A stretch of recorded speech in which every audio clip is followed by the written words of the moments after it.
જમ્મુ કાશ્મીરમાં જે આતંકવાદી હુમલો થયો છે એ અનુસંધાને પોલીસ દ્વારા તમામ જે દરિયાઈ વિસ્તારો છે એ વિસ્તારોમાં પોલીસની તમામ ટીમો લગાવી અને સુરક્ષાની વ્યવસ્થામાં વધારો કરવામાં આવેલો છે. પોલીસની તમામ ટીમો એલસીબી, એસઓજી અને સાથે સાથે જે બીજી ટીમો છે એ તમામ વિસ્તારોમાં પેટ્રોલિંગ કરવામાં આવેલ છે. તેમજ વધારે મોટા જગ્યા ઉપર જે વાહન ચેકિંગની પણ કામગીરી કરવામાં આવેલી છે. વિશ્વ પ્રસિદ્ધ દ્વારિકા મંદિરની પણ સુરક્ષામાં રિવ્યૂ કરવામાં આવેલો છે અને ત્યાં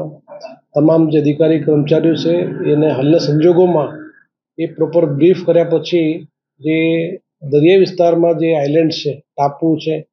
એ ટાપુ ઉપર પણ પોલીસ દ્વારા એસઓજીની ટીમો દ્વારા અલગ અલગ વિસ્તારોમાં ડ્રોન મારફતે ચેકિંગની કામગીરી ચાલુ છે. તેમજ જે ટેકનિકલ ઇનપુટ્સના આધારે પોલીસ દ્વારા તમામ જે વિસ્તારોમાં લેન્ડિંગ પોઈન્ટ્સ અને બીજા જે દરિયા વિસ્તાર છે એમાં સુરક્ષામાં વધારો કરી તમામ વિસ્તારોમાં એ અલગ અલગ ટીમો એલસીબીની સાથે સાથે જે લોકલ હોમગાર્ડ છે, જીઆરડીની ટીમો છે એને સાથે રાખી અને હાલના સંજોગોમાં જે સિચ્યુએશન ઊભી થઈ છે એ પ્રમાણે પોલીસની કામગીરીને વધારે ઝડપથી આ કામગીરી કરવામાં આવી રહી છે. રાજકોટ રેન્જમાં આપને ખ્યાલ છે કે જે મોરબી, જામનગર અને દ્વારિકા 3 જિલ્લાઓમાં દરિયાઈ વિસ્તાર આવે છે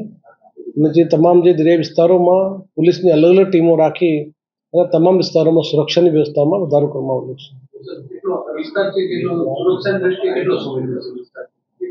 આપને ખ્યાલ છે કે જે ઓખા અને દ્વારિકાથી આપણા જે દુશ્મન દેશ છે એ ખૂબ જ નજીકમાં છે અને એના કારણે અમારે ત્યાં વિસ્તારોમાં પોલીસની જે તમામ ટીમો છે એને ખૂબ જ એલર્ટ મોડ ઉપર મૂકવામાં આવેલી છે.